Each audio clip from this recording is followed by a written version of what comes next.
Considering all of this, you might think I would have been pleased to receive an email from the bishop's office encouraging me to do what I had already done, sign the petition.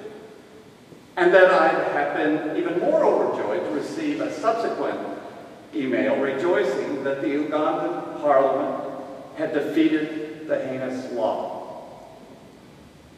No, I was furious at the hypocrisy.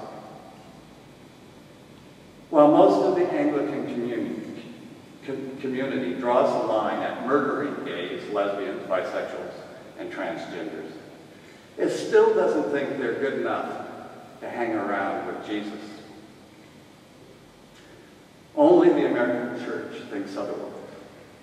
Every one of New Zealand's Pakeha bishops have complied with a dubious international moratorium to not ordain gays and lesbians in relationship as deacons, priests, or bishops until the whole church agrees.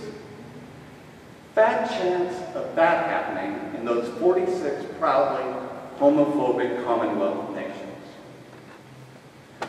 What makes it worse is that Archbishop David Moxon has smudged the fact that other provinces in the Anglican Communion and the Archbishop of Canterbury have no authority to mandate a moratorium in New Zealand unless the General Synod agrees.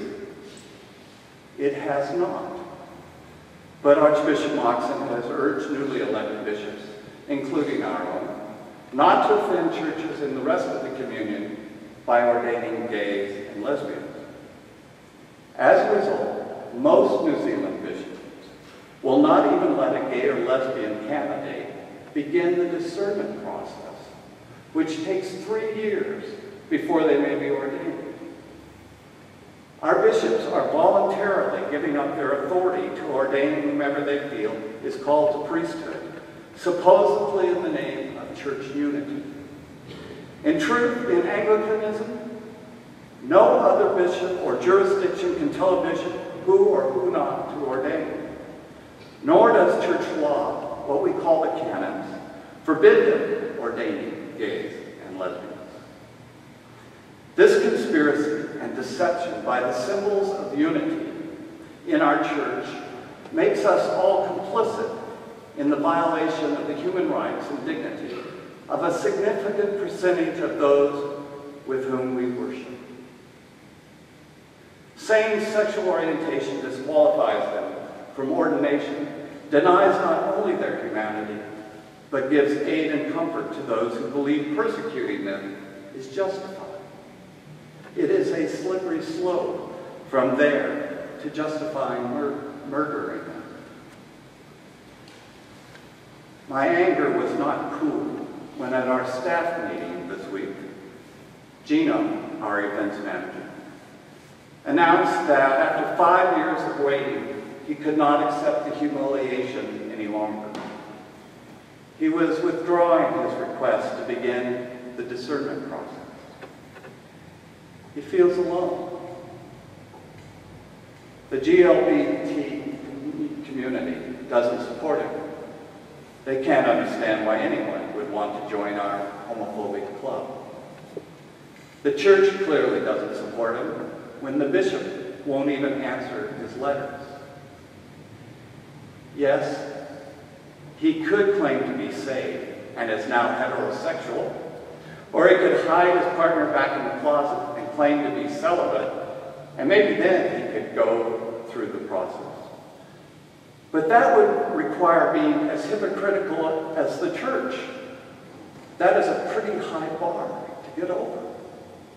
As a result, the church is being deprived of a man who has given nearly 6 years of his life to supporting our ministry at St. Matthew's, has completed a bachelor's of theology, has a brilliant mind, and is an equally brilliant preacher who, in my opinion, far exceeds his peers, who are all now ordained. Gino, you are a priest, whether the church chooses to acknowledge it. It is not you who are diminished by the church's resistance to your calling. So I'm left with what to do about it. I left active ministry once over this issue, disgusted with the hypocrisy. Should I do so again? I suspect that would please those who find me not Christian enough. I'm not sure I'd want to give them this satisfaction.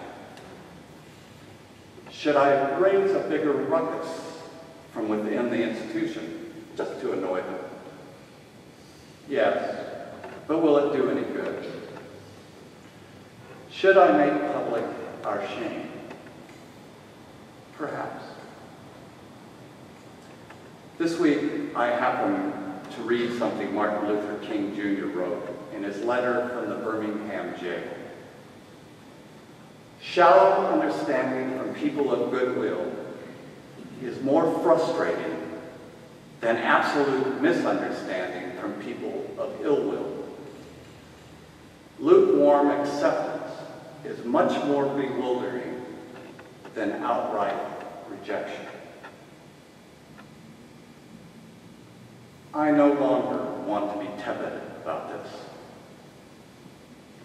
I ask Jesus, I ask you, I ask the Anglicans of New Zealand, what is the way and the truth and the life? Isn't justice delayed justice denied? It is time to act, not just for me to do so, but for anyone who wants to hang out with Jesus. Camping was wrong. Today is Judgment Day.